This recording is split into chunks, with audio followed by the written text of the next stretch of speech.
Hello! I was earlier this evening watching Jessie from the Bookish Mum's latest video, which she was recommending books based on Disney films, and this is a concept that has been going around BookTube for absolutely ages. Like, if you like this book, read this book. If you like this game, read this book. If you like this film, read this book, so on and so forth. For some reason, while I was watching Jessie's video, I was inspired to make this video where I am recommending books to you based on Brandon Sanderson books. You may know, if you've been around here for a while, or even if you're brand new to finding my channel, that I really love Brandon Sanderson's books, and I have read quite a few of them, so I thought that I would recommend you some books based on Sanderson books. And these are recommendations for various different reasons, which I will get into. Not all of them, in fact, most of them, if not all of them, are not adult epic fantasy, whereas most of the Sanderson books I have here are adult epic fantasy. But I'll explain as I go through, and I'm going to approach the Sanderson books in the order that I actually read them.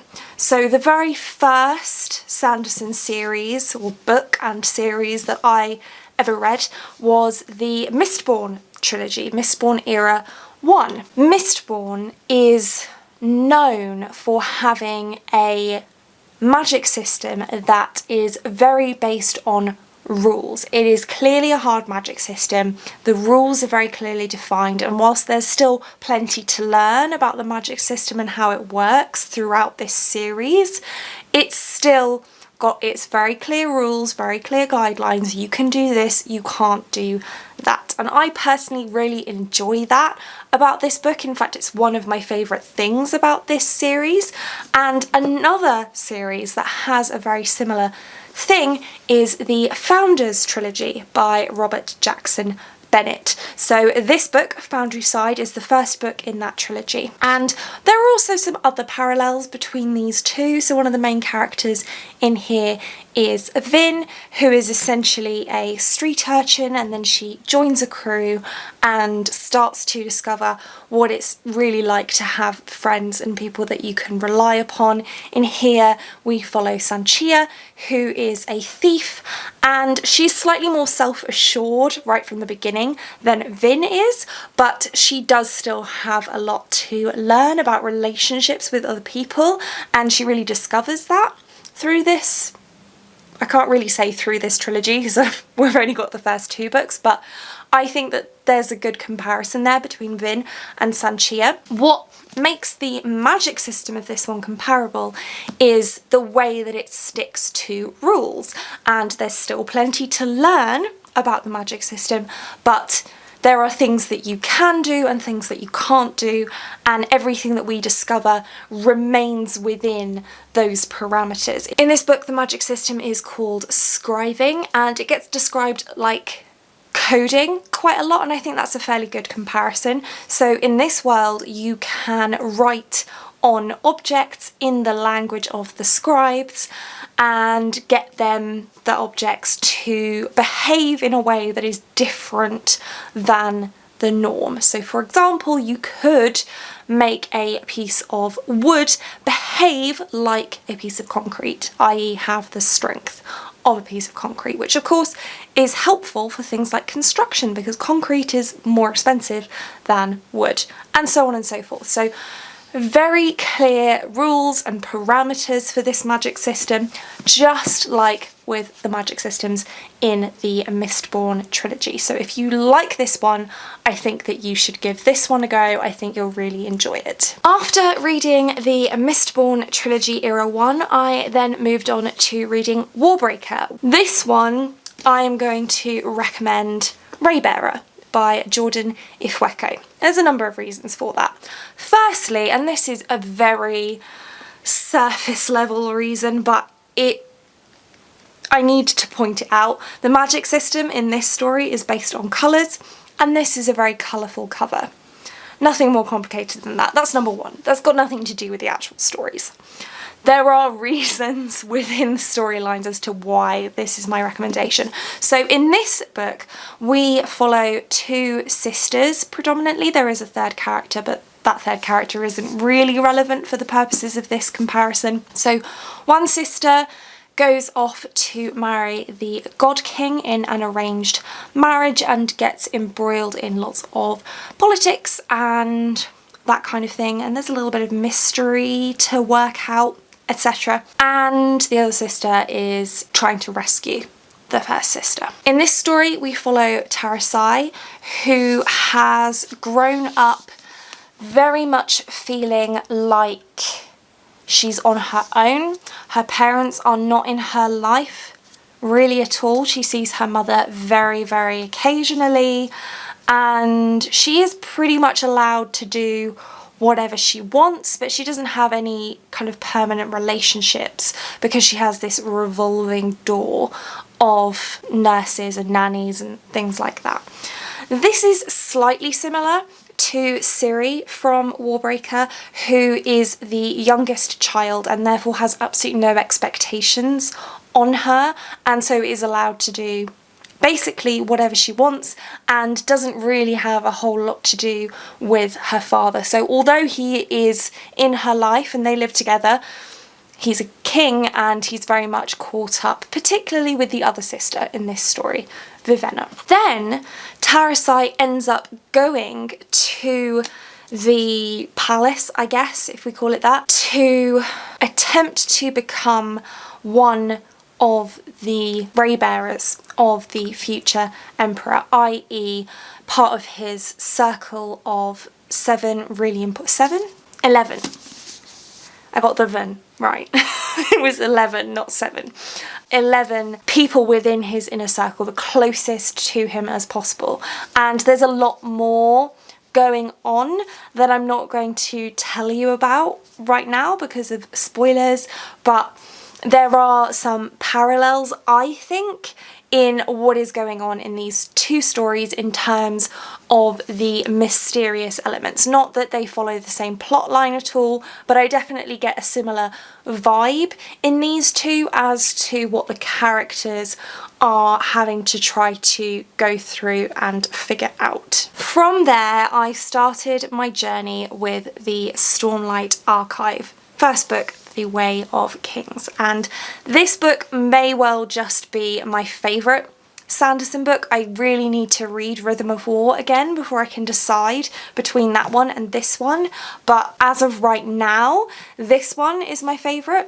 But regardless, this series is my favourite, and this one's quite a tricky one to do a recommendation off of because this is an epic. I am not sure, well, I know that I haven't read anything else that is in the same scope as this story. Now, I'm currently reading The Wheel of Time, and in terms of scope, that one's probably fairly similar, but considering Sanderson was so heavily inspired by Jordan's writing, I feel like that's not really a helpful recommendation based off of this, because you probably already know about The Wheel of Time and have either read it or are planning on reading it, or like me are in the process of reading it. Plus I can't really recommend it because I haven't read enough books yet.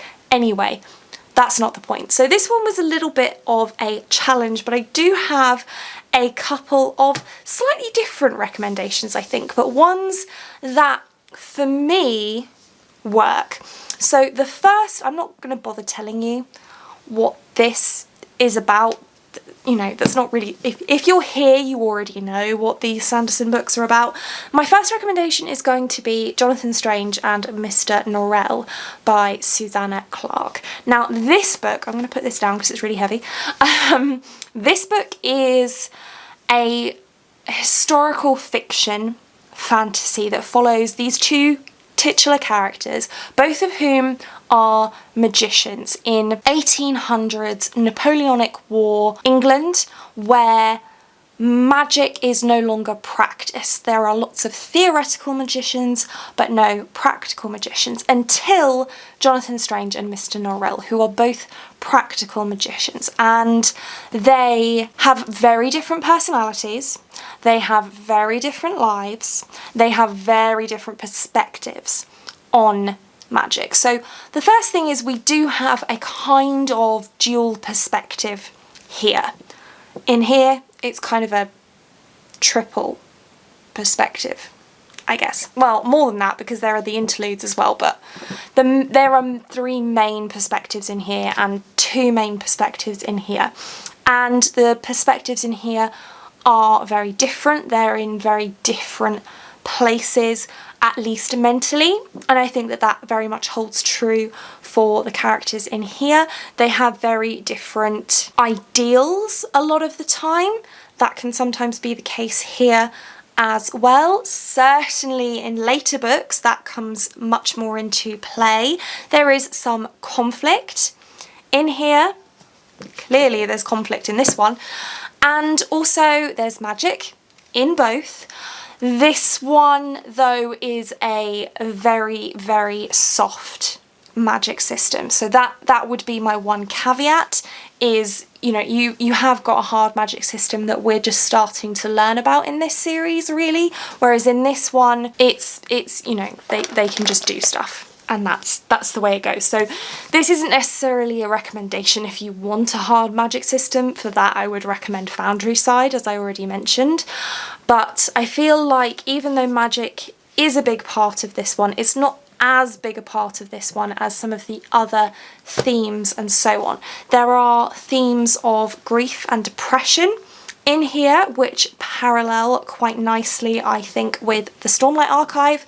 And also, as you can see, this is quite a chunky book, but I'm not recommending it because of its length. What I'm recommending it for, when I'm referencing the length, what I'm talking about is the fact that if you have read and liked the Stormlight Archive, then you probably don't mind slightly slower reads that take a while to grow and to build, and for all of the meaning to become apparent. In fact, you could say the same for basically any of Sanderson's works.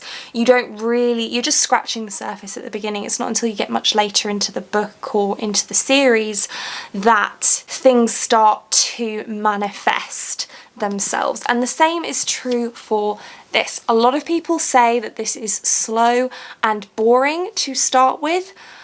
I think that that's true, but I really liked it anyway, and everything that happens and doesn't feel relevant at the start becomes relevant as you move through the story. So this book has a similar feeling in terms of scope to the Stormlight Archive, I think. Now this one is the first book in a series, the rest of which have not been written as yet because of the author's ill health. However, I feel like this one stands pretty well on its own regardless. So that was long-winded. I also do have a second recommendation, and this one is also very different, and it's also a middle grade series, so very, very different. This is the Keeper of the Lost Cities series by Shannon Messenger. This one follows Sophie, who doesn't know that she is an elf, and then she discovers that she's an elf and all of the magical powers that come along with that. So she is discovering the magic, much like many of our characters are in the Stormlight Archive. Again, this one is a soft magic system.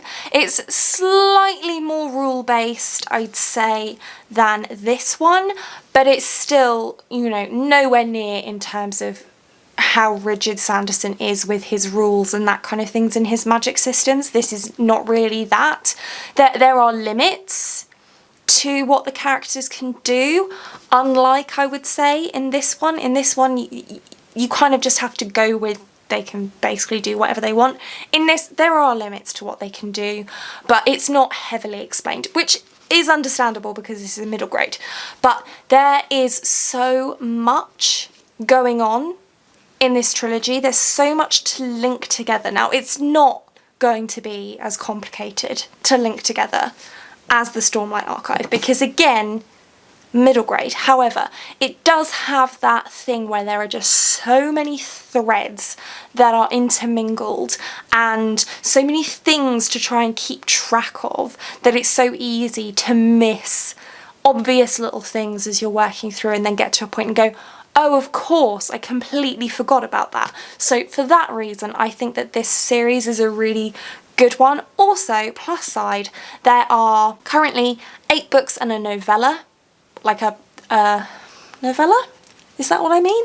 There are some short stories and then there's a novella in this series, and the 9th and final book should be coming out maybe this year or next year. I'm not 100% sure. So if any of that sounds good to you, at least you've got more books than Stormlight Archive. And these books do get pretty darn long.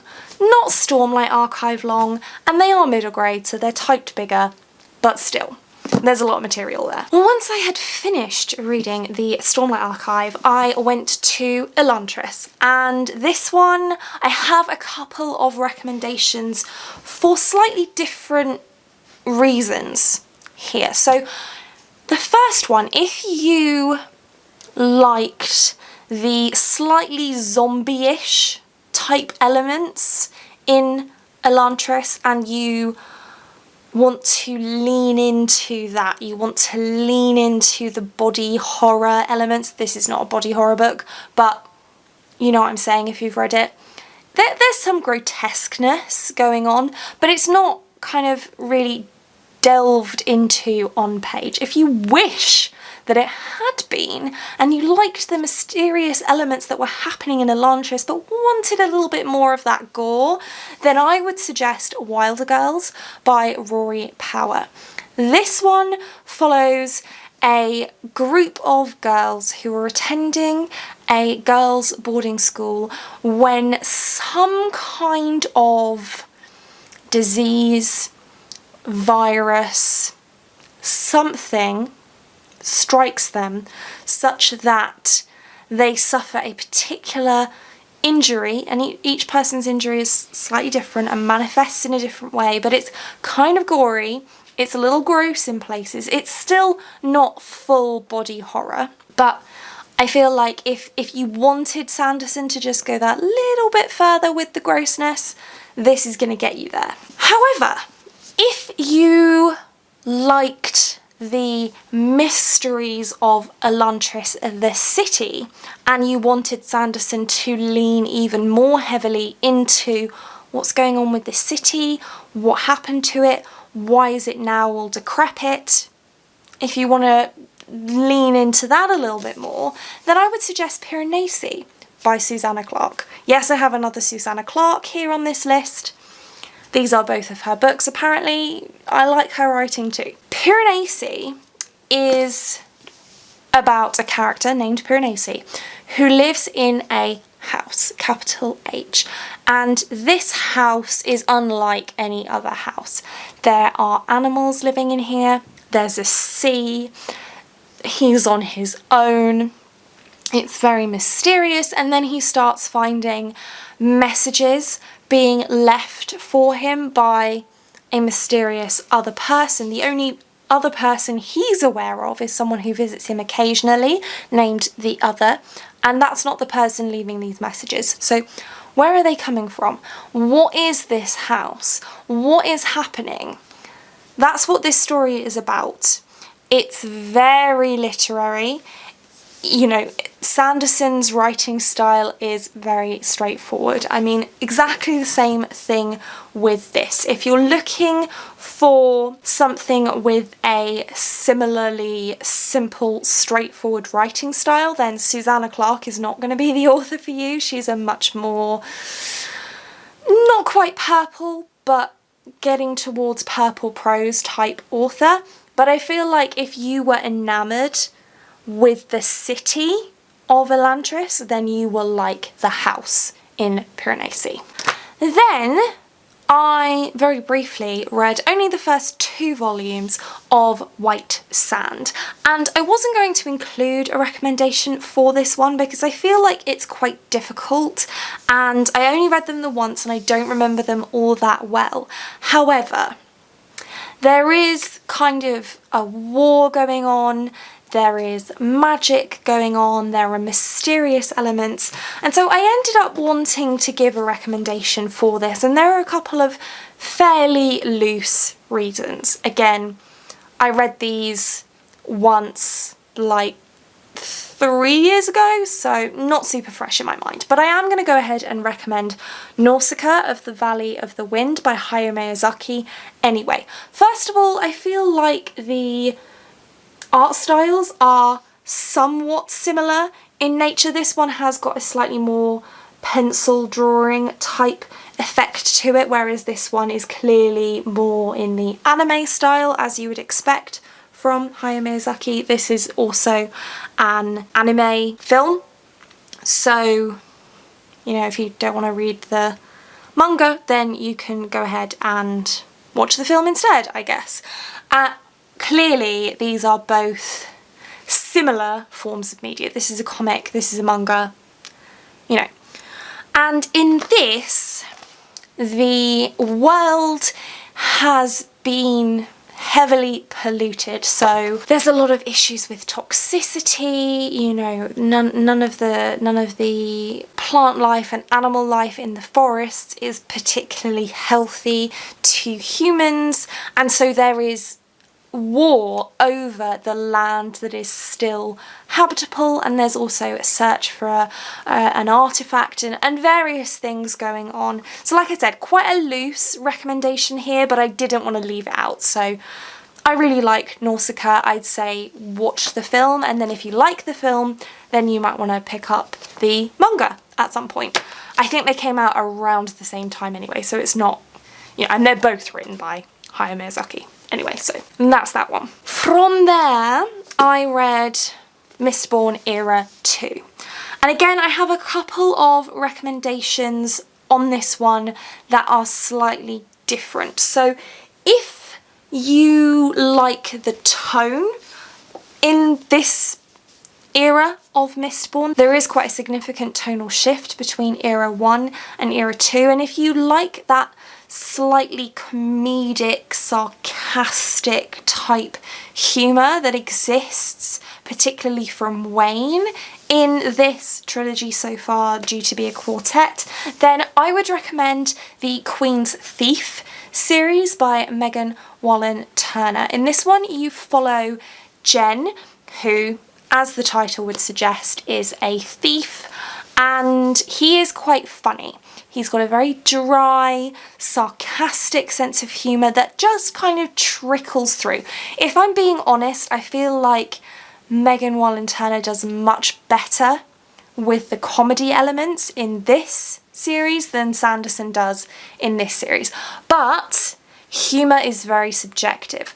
I don't really find this era of Mistborn that funny. I know some people really do. For me, it kind of misses the mark, whereas with this one, I do honestly find it funny. So it's still doing that dry, sarcastic thing, but it just hits better for me in this one. Jen is, as I mentioned, a thief. He starts off the series in prison and he's released to go on a mission. So although there's not the mystery element in here that is in here, there is still that kind of questing type feel in both of them. But really this one's, you're going into it for the kind of humour that you're getting in this, but in my opinion done better. And then if you want to lean more into the tone of Era 1, but with the mystery elements of Era 2, then I would suggest Ninth House by Leigh Bardugo, which is quite dark in tone, definitely check the trigger warnings for this one. It's definitely a lot darker than anything I've seen Sanderson do. And you do definitely want to check the trigger warnings for this one because it does get pretty dark in quite a lot of places. Doesn't personally bother me, but it may bother you. In particular, the one that jumps out at me the most is sexual assault and rape, so just be careful with those. But this has a quite heavily mystery plot line. You've got a couple of perspectives, you don't really know what's going on most of the time. There's a little bit of a murder mystery element, there are ghosts, so you've still, it's kind of paranormal urban fantasy, so you've still got a little bit of that fantasy element going on, but it does really more so focus on the mystery. This next one is a little bit of an outlier, and again, I was hesitant to include it, but I feel like I wanted to make this recommendation, so I'm including it. And so we have Arcanum Unbounded. So I didn't like read this cover to cover after Era 2, but I kind of dipped in and out of this throughout, which is why I've put it at this point on this list. And of course, this is an anthology of all of the Cosmere short stories. So I don't have a direct comparison, but I did want to go ahead and recommend an anthology that I really enjoyed, which was 1,000 Beginnings and Endings, edited by Ellen O and Elsie Chapman. There are some fantasy stories in here, there are some contemporary style stories in here. I just feel like this is a really good collection that I don't get enough of an opportunity to talk about, so I'm talking about it here. It doesn't really work, but hey, this is my video, my rules. And I think that this is a great anthology. 15 retellings of Asian myths and legends, so I feel like this is a really great one. But if you want a slightly more specific recommendation, then I can turn to The Emperor's Soul, which is one of the short stories in here, and for that I'm going to recommend Poison Study, specifically by Maria V. Schneider. But once you've read this one, you're going to want to read the rest of the Chronicles of Ixia as well, so it's kind of a whole series recommendation, but more specifically it's a recommendation for this particular book. So in Emperor's Soul, Shai is in prison originally, and then she is released from prison and given a task to accomplish. I'm keeping things very brief there because it's such a short book, and I appreciate, because it's in this bind up, not everybody might have read it, but if you haven't, you should. It's very short and it's very good. In this, we follow Yelena, who is in prison at the start of this story and offered an opportunity, much like Shai, to avoid execution by becoming the commander's food taster, i.e. it's her job to test his food to make sure there are no poisons, as the title would suggest.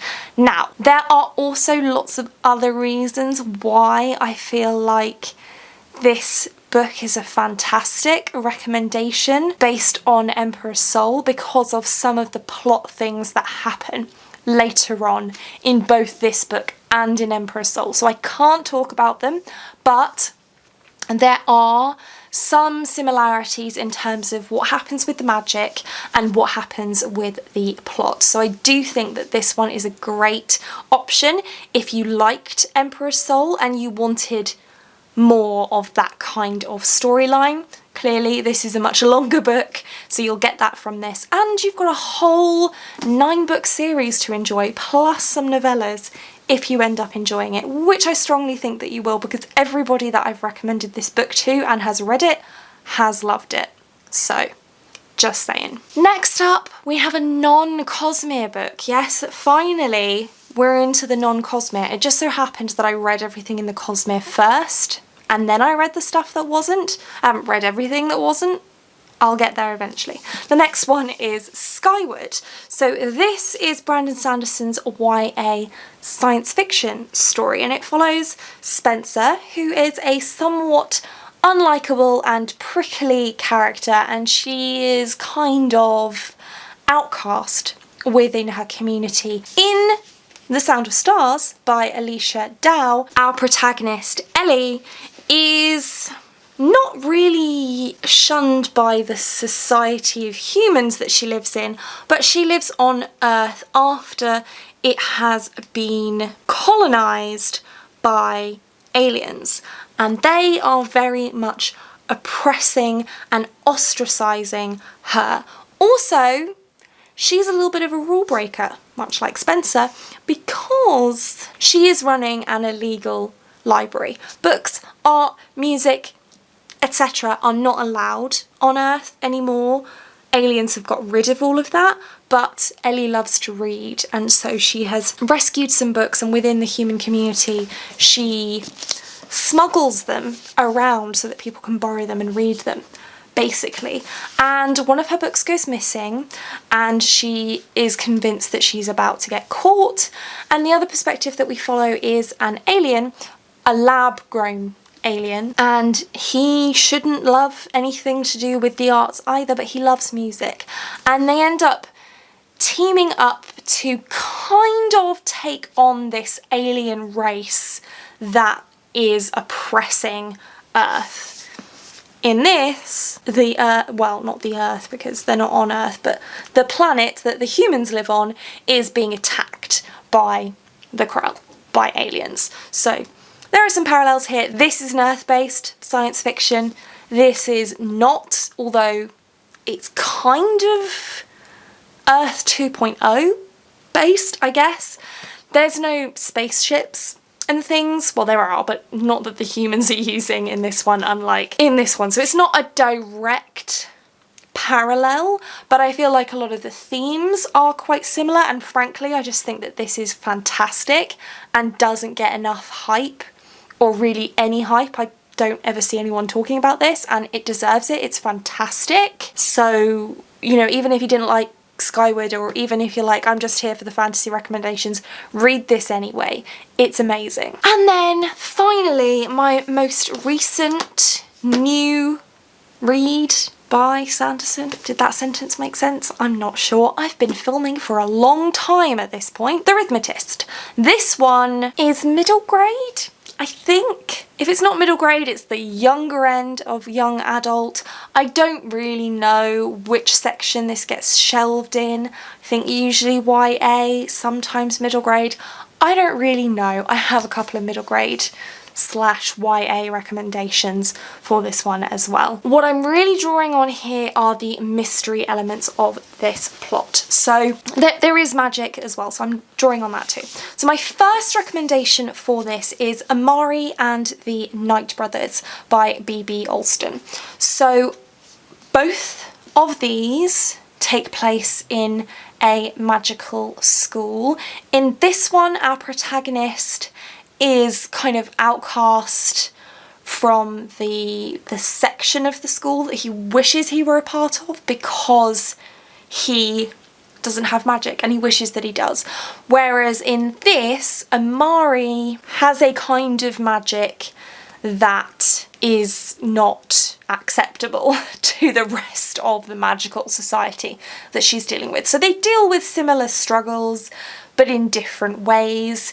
In this one, there is a mystery to solve. There are people going missing. In this one, Amari is searching for her brother and his partner, who have also gone missing. So the mystery elements are very similar. The characters are going through similar struggles. This is very much in the middle grade sphere, so it is a lot younger, I'd say, than this one. I mean, not as much younger as the difference between Stormlight and Keeper of the Lost Cities, but still, this is very firmly in middle grade, whereas I think this one can probably sit, as I mentioned, either in middle grade or YA. So this next one could also quite comfortably sit in either middle grade or YA, and that's Elatsway by Darcy Little Badger.